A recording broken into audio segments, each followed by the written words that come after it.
So namhlanje uVictor Hlongwane kuSoccer Zone ade efikile futhi ezokhuluma about the recent game adidlala between Orlando Pirates neStellenbosch. Ezokhuluma ama calls enziwe ureferee abe wrong. Yabo lama calls lawo enziwe ureferee abe wrong. So uqale ngale call le yeStelis grow in. iStelis sibenefitile uthe iStelis sibenefitile kwigoli labo lokuqala. iStelis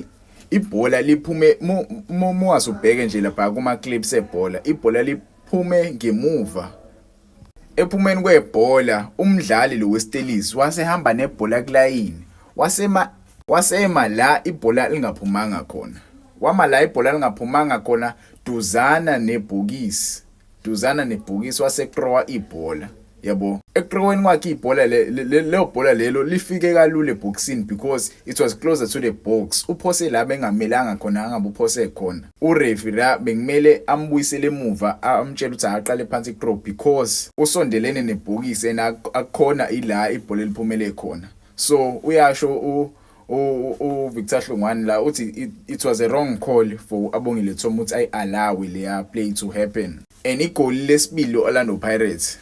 uVictor Hlongwane ushilo uthi cha lela goli la bengingamele libe khona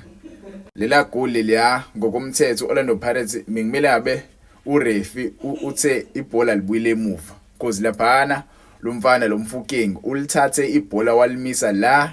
kungenzekanga khona ifree kick ube right urefi ukuthi ashaya indweba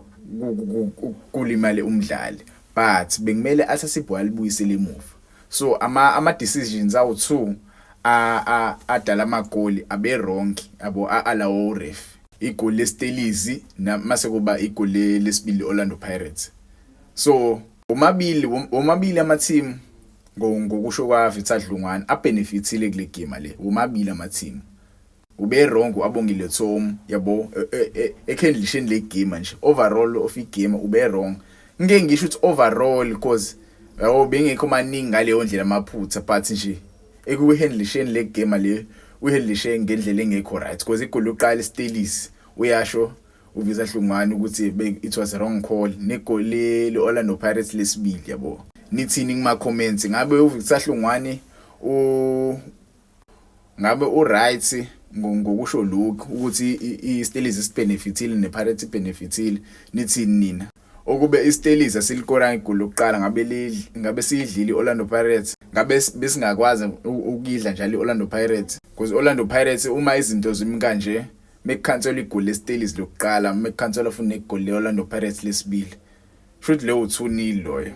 but ngeke ngazi ngicela ukuzwa ngani kuma comments ukuthi kahle kahle iStelis isirojiwe noma omabili ama team arobhene in a way yabo ngifuna ukuzwa ngani kuma comments ningitshele lapho